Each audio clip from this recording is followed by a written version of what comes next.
Chers apprenants, chers apprenantes, bonsoir.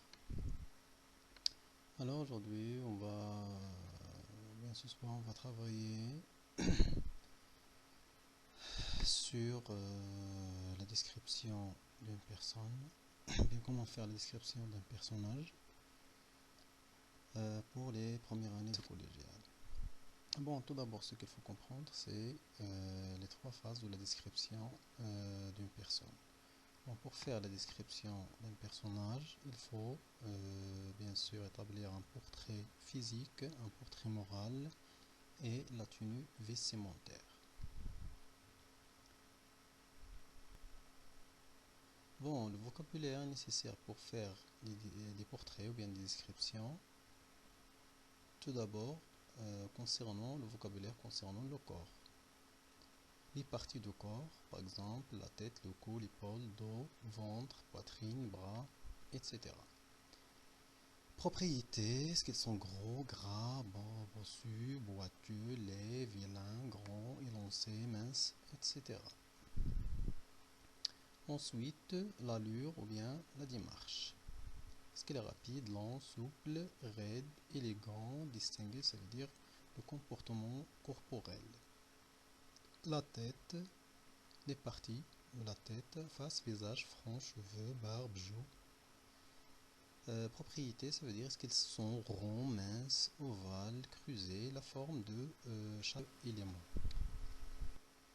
Ensuite, les yeux et le regard. Décrire les yeux et le regard de personnage. Les parties, les cils, sourcils, paupières, pupilles. Propriété, ça veut dire est-ce qu'ils sont vifs, brillants, ternes, sombres, froids, globuleux, louches, menaçants, étonnés, etc. Les cheveux ou la coiffure. Parties, chapeau, casquette, béret, capuchon, serre-tête, bandeau. Propriété, est-ce qu'elles sont courts, longs, en brosse, bouclés, ondulés, soyeux, souples, etc. La voix et la parole. Est-ce qu'elle crie, est-ce qu'elle murmure, c'est-à-dire la façon de parler, la façon dont elle parle.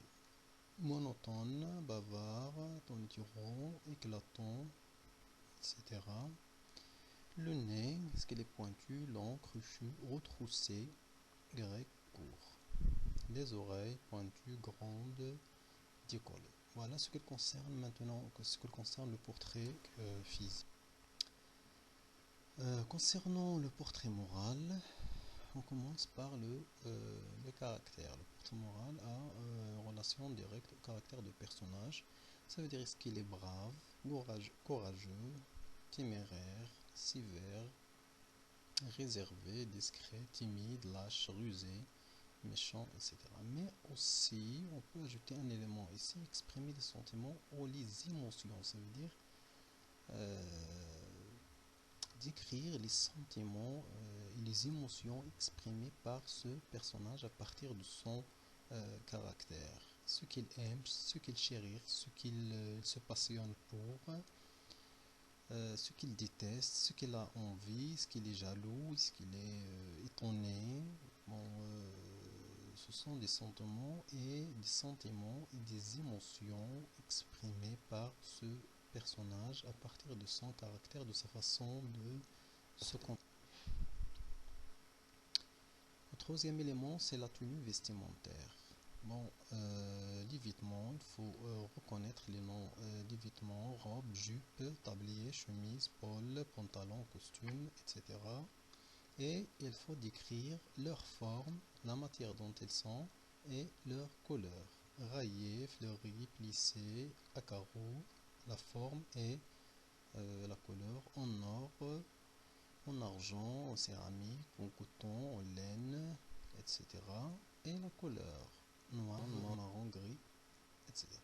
Bon, ici on a un texte dont on peut servir pour découvrir une description. Bon, je vais lire le texte. Soudain, le silence se fit dans la foule. Les enfants cessèrent de s'agiter. Tous les yeux étaient fixés sur les portes. Le voici, cria quelqu'un, c'est lui. Et c'était bien vrai. Monsieur Wonka se tenait tout seul dans l'ouverture des portes de la chocolaterie. Quel extraordinaire petit homme, ce monsieur Wonka! Il était coiffé d'un chapeau de forme noire. Il portait un habit à queue d'un beau velours couleur de prune. Son pantalon était vert bouteille. Ses gants étaient gris perle. Et il tenait à la main une jolie canne à pommeau d'or. Une petite barbiche noire taillée en pointe, un bouc ornait son menton et ses yeux. Ses yeux étaient d'une merveilleuse limpidité. Il semblait vous lancer sans cesse des regards complices pleins d'étincelles. Tout son visage était pour ainsi dire illuminé de gaieté, de bonne humeur. Et oh, comme il avait l'air futé, plein d'esprit, de malice et de vivacité. Il avait des drôles de petits gestes saccadés. Sa tête bougeait sans cesse et son vif regard se posait partout. Son vif regard se posait partout, enregistré tout en un clin d'œil. Tous ses mouvements étaient rapides comme ceux d'un écureuil. Oui, c'était bien ça. Il ressemblait à un vieil écureuil vif et malicieux.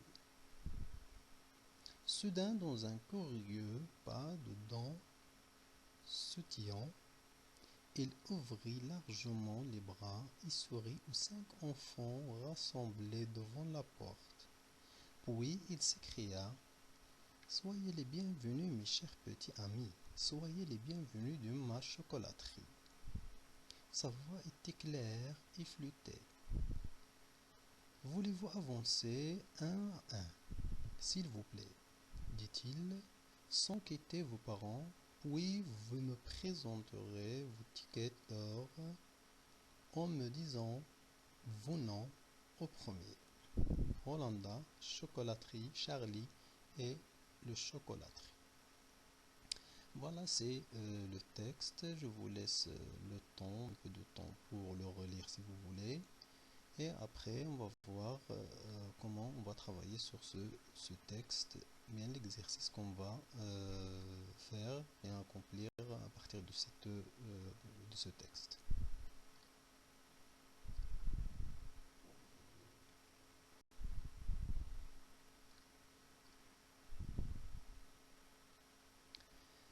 Et voilà, mes chers apprenantes. Bon, à partir de ce texte, vous deviez, ou bien vous essayerez de répondre à ces étapes de portrait d'un personnage de récit. Bon, tout d'abord, pour décrire un personnage, il faut dire ce qui caractérise le personnage. Ça veut dire vous deviez dire ce qui caractérise le personnage qu'on a dans le texte. Son allure générale, est-ce qu'il est élégant, agile, lourd, etc. Ensuite, les différentes parties de son corps, ça veut dire les parties de corps citées dans le texte. Troisième étape, ses vêtements et sa parure, les bijoux, la coiffure qu'il avait. Quatrième étape, son caractère, ses sentiments, goûts, défauts, ça veut dire le portrait moral de ce personnage qu'on a dans le texte. Bon, il faut aussi respecter les règles d'écriture. Bon, vous deviez relever dans le texte le vocabulaire varié de précis, les adjectifs sont importants et il est possible d'utiliser aussi les comparaisons. Bon, vous deviez relever les adjectifs et les comparaisons qu'on a dans le texte. Ensuite, éviter les répétitions de pronoms il ou elle. Bon, c'est ce qu'on a dans le texte, bien ce qu'on a fait dans le texte. Faire attention aux règles d'accord, sujet, verbe et dans les groupes